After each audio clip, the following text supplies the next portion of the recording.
Debt is like a two-sided blade. It's a single strategy that has the potential to bring you significant wealth, but it also holds the power to swiftly push you into financial hardship.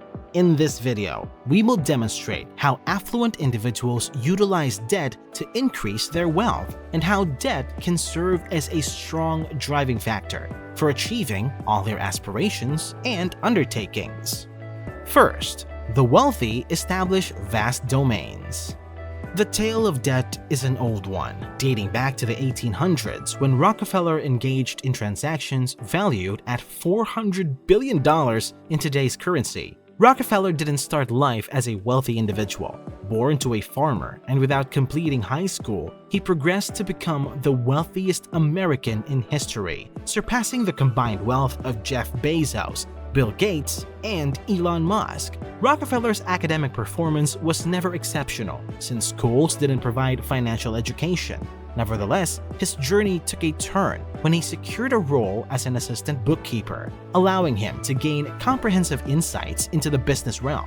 Recognizing the potential for substantial riches with the right capital, he ventured into launching a small trade enterprise focused on agricultural commodities, procuring a modest sum of $1,000 from his father. This marked his initial encounter with debt, which, however, furnished him into a robust foundation within the business sphere. In a span of only 2 years, his earnings surged to $17,000. Concurrently, the oil sector displayed a growing pattern. While a demand for kerosene oil existed, its extraction from coal was laborious and the expenses for storage barrels were significant. To tackle this, Rockefeller adopted an unconventional approach by using gasoline instead of coal and fabricating barrels within his operation, drastically reducing their expenses. These inventive methods not only garnered the confidence of financiers and creditors, but also led them to extend loans to him under more advantageous conditions. At this point,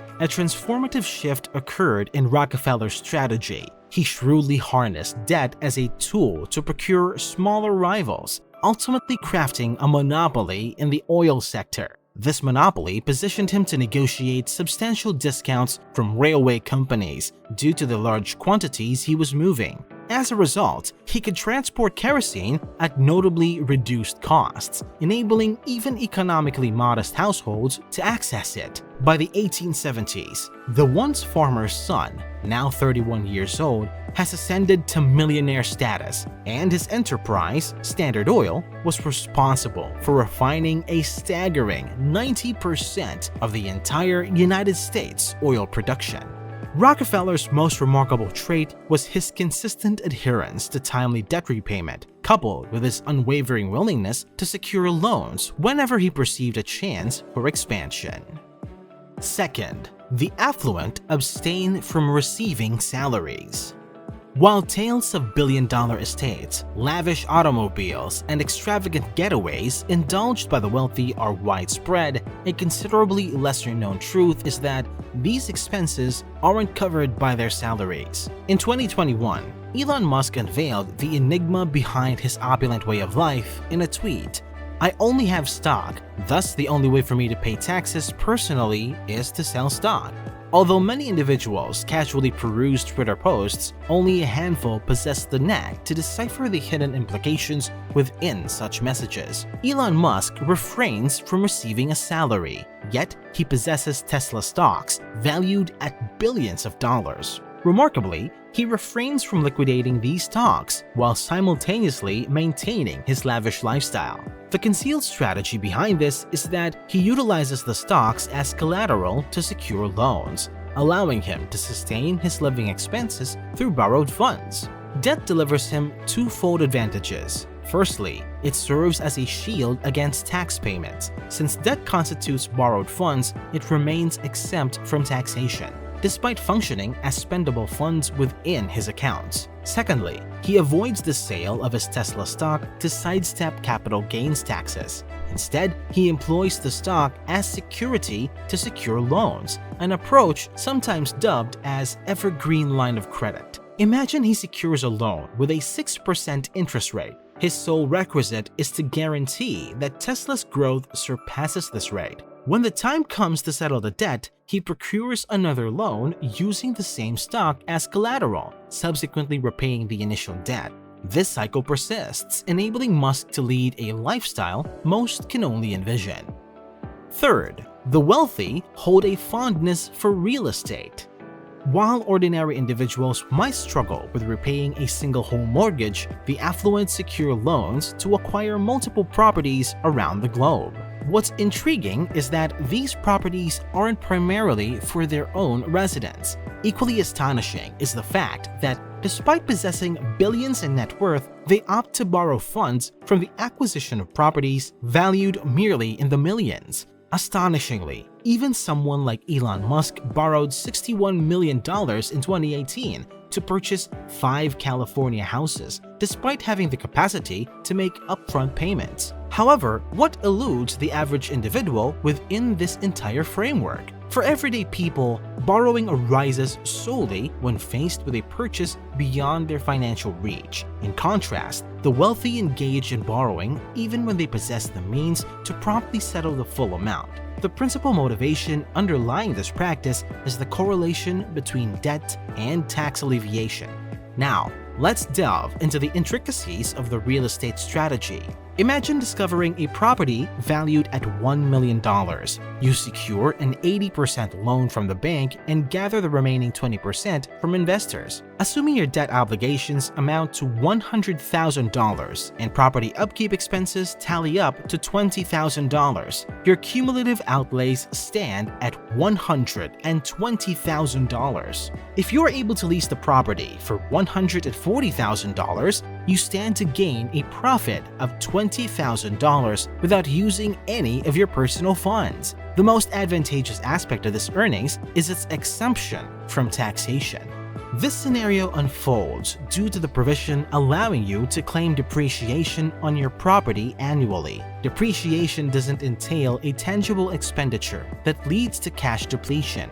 Rather, it represents an inferred expense related to property wear and tear, which you're lawfully permitted to offset against your income. In the case outlined, you possess the opportunity to apply the established industry depreciation rate to the building. Frequently encountered in real estate is the prevalent depreciation rate of 1/39th, translating to an annual depreciation of $25,641 for a property valued at $1 million. Given that this depreciation surpasses your $20,000 earnings, you manifest a tax loss of -$5,641. Yet you retain the entirety of your $20,000 in your bank account entirely at your disposal.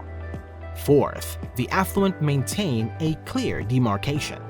Take, for instance, Elon Musk's choice to acquire Twitter. Despite possessing a net worth of approximately $250 billion, he opted to secure a $13 billion loan. This decision might appear puzzling to the ordinary individual, as one would assume that with $250 billion, the ability to allocate $13 billion wouldn't be a challenge. Yet, profound contemplation underpinned the decision to employ borrowed funds for this venture. Such transactions fall under the category of leveraged buyouts or LBOs. Within an LBO, the borrowed funds are backed by the assets of the entity being procured, as was the case with Twitter in this instance. Hence, lenders extend loans with the anticipation that the acquired expense will yield profits. Its forthcoming cash inflows will serve to retire the debt. Musk's acquisition of Twitter extends beyond mere financial profitability. He perceives it as a conduit for effecting societal transformation and safeguarding the principles of open disclosure and free expression. However, this perspective also implies that Musk harbors reservations about Twitter's profitability, amplifying the rationale for pursuing an LBO approach. In the event that Twitter achieves financial success, Musk stands to gain a significant portion of the earnings. Yet, should Twitter's fortunes falter, Musk's exposure is confined to the equity he holds in the company. Lenders lack the authority to demand repayment from Elon. Their sole recourse lies in liquidating Twitter's assets to recoup the loan. The adequacy of these assets to fully settle the debt remains uncertain and will only become apparent over time. Nonetheless, by opting for borrowing, Elon safeguarded his personal assets while concurrently upholding the distinct legal autonomy of all his enterprises. Even if Twitter were to falter, lenders lack the authority to demand the liquidation of his $94 billion worth of Tesla shares. Consequently, Elon can persist in his opulent lifestyle without disruption. Fifth, the affluent cultivate liquidity. Their penchant lies in amassing assets and retaining them indefinitely, with a predilection for transferring these holdings to their progeny. They grasp the inherent potential for asset appreciation, prioritizing the security of their family's future over the pursuit of debt-free status. Yet this inclination doesn't imply a reluctance to seize multi-billion-dollar investment prospects as they emerge. While their personal funds remain tied to less liquid assets, they generate liquidity through debt mechanisms to capitalize on profitable business openings. In April 2023, Mukesh Ambani, the head of Reliance Industries, secured the largest loan in the annals of Indian corporate affairs. Ambani obtained a loan amounting to $5.5 billion, earmarked for the widespread implementation of 5G technology across India. Remarkably, this $5.5 billion constitutes a mere fraction, less than 7% of his substantial total net worth of $82 billion. Mr. Ambani's residence, the 27-story Antilla, holds an estimated value of $2 billion, and his property holdings extend globally. By amalgamating a selection of these properties, he could have readily financed the 5G rollout without resorting to borrowing. However, his decision to secure a loan stemmed from his desire to preserve his assets for his 3 children, Akash, Anand, and Esha. Recognizing its capacity to contribute to 2% of India's GDP by 2030, the introduction of 5G carries the potential to fuel an economic expansion of $180 billion, an awareness that particularly resonates with telecom magnate Mr. Ambani. Consequently, relinquishing such an opportunity due to liquidity constraints is a type of decision-making inconsistent with his strategic acumen. His preferred course of action involves borrowing presently and subsequently settling the debt with 5G-generated profits, as opposed to idly observing other telecom firms encroach upon his market share. What do you think? Which of these methods are you most interested in using first? Tell us your thoughts in the comments below. Thank you so much for watching. If you haven't already, click the like button, subscribe to the channel, and turn on notifications to stay up to date with our latest uploads.